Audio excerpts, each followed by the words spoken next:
बिस्मिल्लाहिर्रहमानिर्रहीम, अस्सलाम वालेकुम। मैं फैजान रिजवी हूँ और आप मेरे यूट्यूब चैनल और फेसबुक पे देख रहे हैं। आज 13 जनवरी 2023 है, दिन है जी जुमातुल मुबारक का। बिल आखिर रशिया की डिफेंस मिनिस्ट्री ने सोलेडार की बैटल में फतह को ऑफिशियली अनाउंस कर दिया। 2 रोज बहुत मोहतात नजर आ रहे थे। मैंने गुज़िश्ता वीडियो में आपको बताया था कि क्रेमलिन के तर्जमान दिमित्री पेस्कोव हों या फिर रशिया की डिफेंस मिनिस्ट्री के तर्जमान, वो स्ट्रेट फॉरवर्ड ये नहीं कह रहे थे कि हाँ हमने सोलेडार की जंग जीत ली, हमारे अंडर कंट्रोल सोलेडार आ चुका है। हालांकि वैगनर के सरबराह ने 2 रोज कबल एक तस्वीर जारी करते हुए सोलेडार की बहुत इंपॉर्टेंट सॉल्ट माइन के अंदर से एक तस्वीर जारी करते हुए ये बता दिया था कि सोलेडार हम पहुंच चुके हैं, क्योंकि वैगनर्स जो हैं वो लीड कर रहे हैं सोलेडार और बखमुत की बैटल को। फिर भी क्रेमलिन और रशिया के डिफेंस मिनिस्ट्री मुहतात नजर आ रहे थे। आज अनाउंस किया गया ऑफिशियली कि सोलेडार की जंग हम जीत चुके हैं। इट मींस कि ये कंफर्म हो गया। और रशिया की डिफेंस मिनिस्ट्री ने ना सिर्फ सोलेडार की फतह को अनाउंस किया, बल्कि साथ ही ये भी कह दिया कि आने वाले दिनों में हम बखमुत को भी कंट्रोल कर लेंगे। आपको वजह मालूम है कि सोलेडार इतना इंपॉर्टेंट है स्ट्रेटेजिकली, इसकी लोकेशन इतनी इंपॉर्टेंट है, इसके अंदर जो सॉल्ट माइंस हैं मीलों लंबी, वो इतनी अच्छी पोजीशन देती हैं एक आर्मी को कि कॉन्फिडेंटली रशिया की डिफेंस मिनिस्ट्री ने ये भी साथ कह दिया कि सोलेडार हम जीत चुके हैं, बखमुत हम आने वाले दिनों में जीत जाएंगे। लेकिन मजे की बात यह है कि यूक्रेन के सदर व्लादिमीर ज़ेलेंस्की अभी भी मानने को तैयार नहीं। उन्होंने कुछ इंपॉर्टेंट मीटिंग्स चेयर की और उसके बाद कुछ अहम अनाउंसमेंट्स की, कुछ अहम ऐलानात किए और कुछ खुफिया मंसूबे भी बनाए और ये कहा कि सोलेडार हम किसी भी सूरत नहीं हारेंगे और रशिया को हम सोलेडार का कंट्रोल किसी भी सूरत नहीं देंगे। मंसूबे तो खैर रशिया ने भी बना रखे हैं। अगर यूक्रेन के पास कोई सरप्राइज है, बड़ा सरप्राइज है जो सोलेडार की बैटल का पांचा पलट सकता है, इट्स टू लेट नाउ मेरे ख्याल में। लेकिन फिर भी यूक्रेन के सदर व्लादिमीर ज़ेलेंस्की कॉन्फिडेंट बहुत हैं और उनके टोन में ये कॉन्फिडेंस कहाँ से आता है आपको बहुत अच्छी तरह मालूम है। खैर, मंसूबा रशिया के पास भी है, वो भी आपको बताऊंगा इस वीडियो के अंदर। उससे कबल मैं आपको बता दूं कि यूक्रेन की डिप्टी डिफेंस मिनिस्टर, उन्होंने ब्रीफिंग देते हुए ये कहा कि सोलेडार के अंदर, गुज़िश्ता रात का वो बता रही थी कि सोलेडार के अंदर बहुत ज़्यादा इंटेंस किस्म की लड़ाई चलती रही। हमारे जो फौजी हैं, जो स्मॉल पॉकेट्स कहा था जो रशियन सेपरेटिस्ट हैं, उन्होंने तो, यूक्रेन की डिप्टी डिफेंस मिनिस्टर ने कहा कि हमारे जो फौजी हैं वो डटे हुए हैं और हम उन्हें असलहे गोले बारूद की सप्लाई हो या फिर फौजियों की तादाद में इजाफा हो, उसके हवाले से बहुत इंपॉर्टेंट मीटिंग्स चेयर करेंगे यूक्रेन के सदर व्लादिमीर ज़ेलेंस्की और हम जो सोलेडार की बैटल है वो किसी भी सूरत नहीं हारेंगे। यूक्रेन के सदर व्लादिमीर ज़ेलेंस्की ने इसी तरह की इंपॉर्टेंट मीटिंग्स चेयर करने के बाद वीडियो पैगाम जारी किया। यूक्रेन के सदर व्लादिमीर ज़ेलेंस्की का वीडियो पैगाम बहुत इंपॉर्टेंट था। इन्होंने पहले तो वही बात सेकंड की, अपनी जो डेप्यूटी डिफेंस मिनिस्टर हैं उनकी बातें सेकंड करते हुए यूक्रेन के सदर व्लादिमीर ज़ेलेंस्की ने कहा कि हाँ,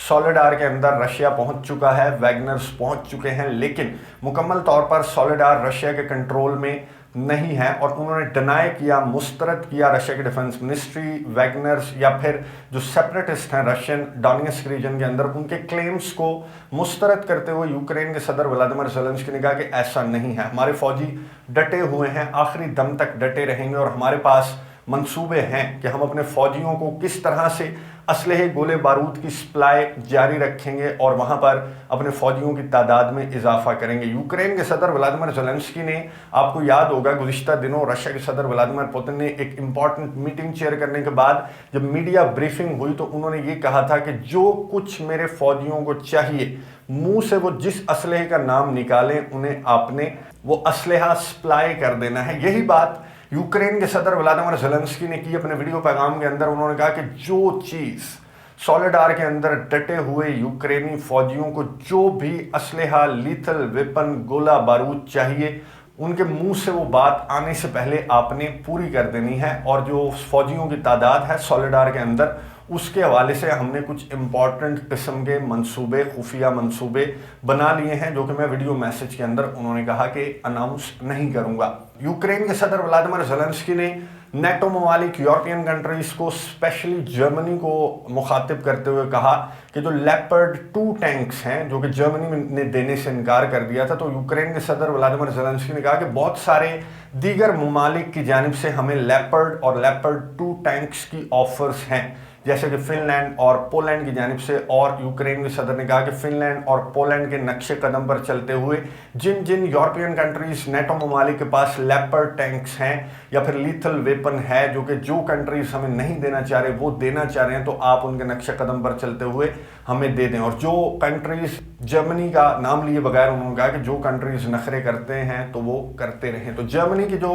वाइस चांसलर हैं उन्होंने कहा कि हाँ, अगर दीगर ममालिक असलहा, गोला बारूद या फिर लेपर्ड टैंक्स देना चाह रहे हैं अपने बिहाफ पर यूक्रेन को, तो जर्मनी को, ओलफ शॉल्स को उसको नहीं रोकना चाहिए, उन ममालिक को देना चाहिए जो भी लीथल वेपन वो देना चाहते हैं यूक्रेन को। जिसके बाद अब फिनलैंड की जानिब से अनाउंस किया गया है कि थोड़े बहुत जो टैंक्स हैं, जो लेपर्ड टैंक्स हैं, वो यूक्रेन को आने वाले चंद दिनों के अंदर फिनलैंड की जानिब से प्रोवाइड कर दिए जाएंगे आने वाले दिनों में। यानी कि जो मीटिंग्स चेयर की यूक्रेन के सदर व्लादिमीर ज़ेलेंस्की ने, एक तो मुस्तरद किया कि सोलेडार की बैटल जारी है, हम किसी भी सूरत सोलेडार का कंट्रोल अपने हाथ से नहीं जाने देंगे, और तैयारियां भी चल रही हैं यूक्रेन के सदर व्लादिमीर ज़ेलेंस्की और उनके इत्तेहादियों की, यानी कि नेटो ममालिक और यूरोपियन कंट्रीज की, कि सोलेडार की बैटल का पांसा किस तरह से पलटा जा सकता है अगर वहां पर अभी भी टाइम है कि यूक्रेन इस जंग को जीत सकता है। जैसे ये वीडियो है, ये वीडियो आप देखें तो इससे ऐसा लगता है ये यूक्रेन के फौजी हैं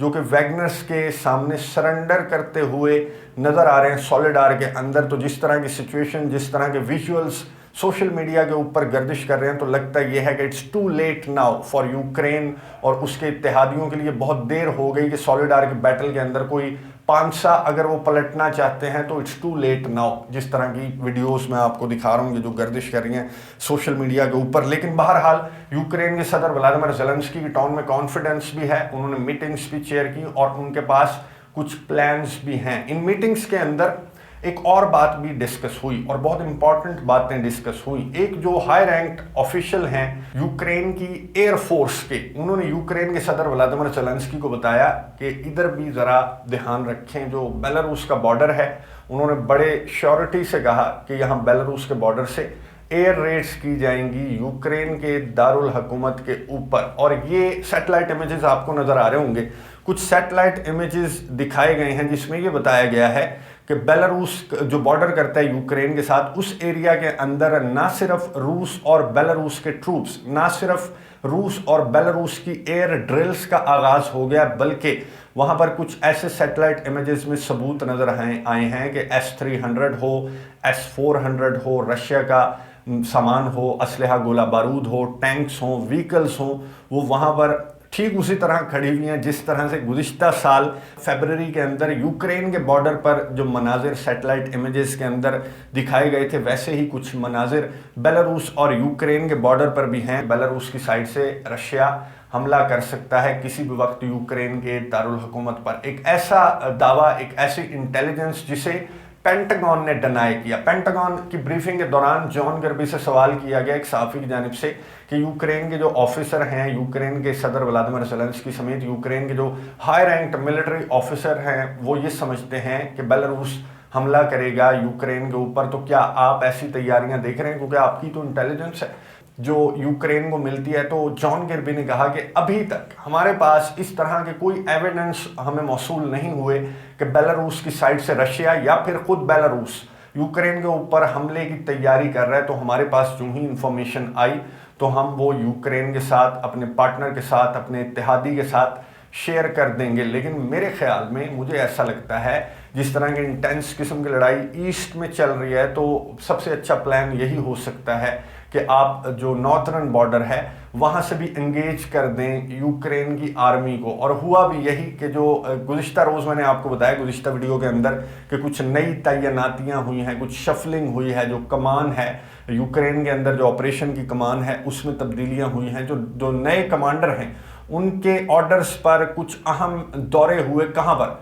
ईस्टर्न यूक्रेनियन साइड पर नहीं, जो बखमुत है या फिर जो सोलेडार है वहां पर नहीं, बल्कि बेलारूस पहुंचे। जो लैंड फोर्स के कमांडर हैं रशिया, जो उन्होंने बेलारूस का विजिट किया, वहां पर रशिया और बेलारूस के जो फौजी हैं उनसे मुलाकातें की, बेलारूस की हाई रैंक ऑफिशियल से भी मुलाकातें की और बहुत इंपॉर्टेंट मीटिंग्स कंडक्ट करने के बाद ये जो हाई रैंक मिलिट्री ऑफिशियल हैं रशिया के वो वापस रवाना हो गए। और रशिया के फॉरेन मिनिस्ट्री के ऑफिशियल ने एक स्टेटमेंट जारी की जब उनसे सवाल किया गया कि क्या बेलारूस की साइड से यूक्रेन पर हमले का कोई मंसूबा है, तो उन्होंने कहा कि हाँ, बेलारूस की साइड से यूक्रेन पर हमले का मंसूबा है। अगर यूक्रेन की जानिब से बेलारूस या फिर रशिया में इन्वेड करने की कोशिश की गई, इन पर हमला करने की कोशिश की गई, तो फिर बेलारूस की साइड पर हम बिल्कुल रेडी बैठे हुए हैं, तैयार बैठे हुए हैं। और बेलारूस में अटैक यूक्रेन इफ, उन्होंने इफ का लफ्ज इस्तेमाल करते हुए कहा कि अगर यूक्रेन की जानिब से कोई इस तरह की हरकत की गई तो यहां से भी यूक्रेन को सरप्राइज मिलेगा। और मुझे ये लगता है कि अगर यूक्रेन के पास कोई बड़ा सरप्राइज है सॉलिडार के अंदर रशिया को देने के लिए, तो फिर रशिया के पास भी ये बड़ा सरप्राइज है कि रशिया इस साइड पर जो बेलारूस का बॉर्डर है, जो नॉर्दर्न बॉर्डर है यूक्रेन का, वहां से यूक्रेन पर हमला करके यूक्रेन को यहां पर एंगेज कर सकता है। और अगर रशिया इन दो सिमतों से यूक्रेन के ऊपर हमला करे या फिर मोल्दोवा का जो ट्रांसनिस्ट्रिया है उस सिमत से भी और ब्लैक सी की साइड से भी, तो फिर ये चंद दिनों का नहीं बल्कि चंद घंटों का गेम है। लेकिन रूस के सदर व्लादिमीर पुतिन के दिमाग में कुछ ऑब्वियसली चल रहा है, इसलिए वो इस जंग को एक सीक्वेंस के साथ, एक स्लो पेस के साथ लेकर चल रहे हैं, क्योंकि उन्हें मालूम है वो पूरा सॉफ्टवेयर अपडेट करना चाहते हैं। उन्हें मालूम है कि उधर क्या चल रहा है। नेटो ममालिक, यूरोपियन कंट्रीज के अंदर, यूरोप के अंदर किस तरह के मसाइल हैं आपस की। जो चपकलिश से मुझे याद आया, एक बहुत इंपॉर्टेंट खबर है, ये आपको नजर आ रहा होगा, ये तुर्की के सदर रजब तय्यिप एर्दोगान का पुतला है जो कि जलाया जा रहा है और इसे उल्टा लटकाया गया। कहां पर? स्वीडन के अंदर। स्वीडन के अंदर ये मुजाहिरा हुआ और इसकी बैक पर कौन था? जाहिर है जो तुर्की के कंसर्न्स हैं, पीकेके जो टेररिस्ट ऑर्गेनाइजेशन है उसके सपोर्टर्स हैं ये, जो तुर्की के सदर रजब तय्यिप एर्दोगान का पुतला उल्टा लटकाकर इसे आग लगाई उन्होंने। और तुर्की ने जो स्वीडन के एम्बेसडर हैं उन्हें बुलाकर एहतजाज रिकॉर्ड करवाया और उन्होंने ये कहा कि नेटो की मेंबरशिप चाहिए या नहीं। अगर नेटो की मेंबरशिप चाहिए तो फिर इस तरह की हरकतों को तुमने जड़ से ख़त्म करना है। इट मीन्स के नेटो की मेंबरशिप स्वीडन को तो नहीं मिलने वाली, क्योंकि स्वीडन के अंदर जिस तरह की हरकतें हो रही हैं, तुर्की के अंदर आपको याद है इस्तांबुल के अंदर धमाका भी हुआ और उसकी जिम्मेदारी भी पीकेके ने कबूल की। तो तुर्की किसी भी सूरत स्वीडन और फिनलैंड को तो ग्रीन सिग्नल नहीं देने वाला। ये तो बीच में मुझे लगता है कि ये जंग खत्म हो जाएगी, लेकिन इन्हें नेटो की मेंबरशिप इन दोनों ममालिक को नहीं मिलेगी। अभी तक 28 जो ममालिक हैं उन्होंने ग्रीन सिग्नल स्वीडन और फिनलैंड को दे दिया। 2 ममालिक हैं, 30 नेटो मेंबर्स हैं, उनमें से 2 ममालिक हैं जिन्होंने अभी तक स्वीडन और फिनलैंड को ग्रीन सिग्नल नहीं दिया। एक तो तुर्की और दूसरा हंगरी। हंगरी की जानिब से ये कहा जा रहा है कि ग्रीन सिग्नल दे दिया जाएगा। उसके कुछ एसेट्स हैं जो फ्रीज कर रखे हैं यूरोपियन यूनियन ने, वो अगर उसका मकसद पूरा हो गया तो हंगरी जो है वो ग्रीन सिग्नल दे देगा, एक्सेप्ट कर लेगा इनकी जो एक्सेशन की एप्लीकेशन है उन्हें। लेकिन तुर्की के सदर रजब तय्यिप एर्दोगान का गुस्सा कम होने के बजाय मजीद बढ़ गया है। अब तक की अपडेट्स मैंने आपके सामने रख दी। बहुत कन्फ्यूजन है, स्पेशली जो सॉलिडार की बैटल है उसको लेकर बहुत ज़्यादा कन्फ्यूजन है। और बहुत सारे जो इंटरनेशनल जरीदे हैं, बड़े बड़े इंटरनेशनल जरीदे, वो रशिया की डिफेंस मिनिस्ट्री की इस कंफर्मेशन को, इस ऑफिशियल अनाउंसमेंट को भी ये कहकर रिपोर्ट कर रहे हैं कि अभी हम जो है वो वेरीफाई नहीं कर सकते इस अनाउंसमेंट को जो रशिया की डिफेंस मिनिस्ट्री की जानिब से की गई है, जो सॉलिडार की बैटल है उसकी फतेह को लेकर। क्योंकि यूक्रेन की जानिब से बहुत कॉन्फिडेंट किस्म की स्टेटमेंट सामने आ रही हैं, रशिया की जानिब से बहुत कंफ्यूजिंग किस्म की स्टेटमेंट सामने आ रही हैं सॉलिडार की विक्ट्री को लेकर। आने वाले चंद घंटों में मामला मुकम्मल तौर पर क्लियर हो जाएगा। आपको अपडेट्स देता रहूंगा। अगली वीडियो तक के लिए इजाजत दीजिए। अल्लाह हाफिज।